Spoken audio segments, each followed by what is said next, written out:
So we've been told to give a story about my grandmother, which is hard for me to do because I feel like my entire life is stories with her.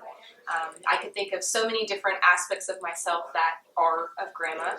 She taught me a love for skulls, finding animal skulls throughout the woods. She would take me and show me what berries are edible and what aren't, would give me ghost stories while we're sitting in the forest.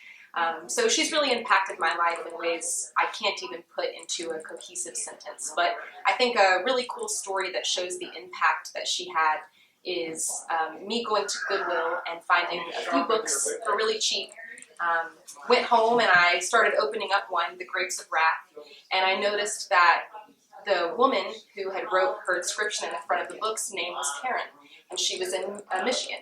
And so I sent it to Grandpa, and lo and behold, it was Karen, my grandmother's book that they had sold 30 years prior and just so happened to end up in my lap 30 years later.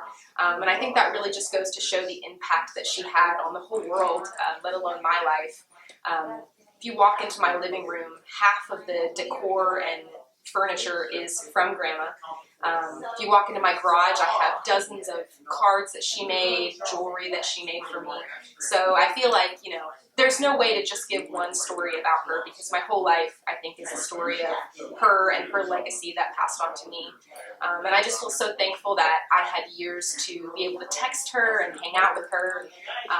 One funny text that I have from her is in probably April a couple years ago, she texted me and said, "I wish it was Christmas again so I could buy more presents." And I think that is the most Karen Mencotti statement ever.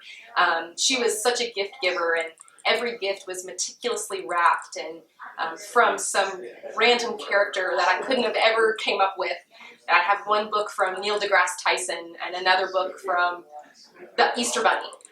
So she was just amazing, and I think no one can say that she didn't leave an impact on them. I'm so thankful that my fiance Robbie had a chance to get to know her.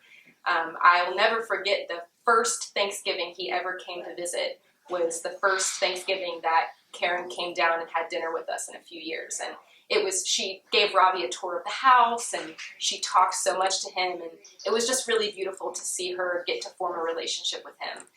She got to form one with my stepmom, Jenny, and it's just been great. So I'm really thankful for her. I'll never watch an episode of Downton Abbey without thinking about her, and she's just been such an amazing part of my life. So I can only hope to be half the woman she is and carry on her legacy and her quirkiness, her humor, and her love for beauty.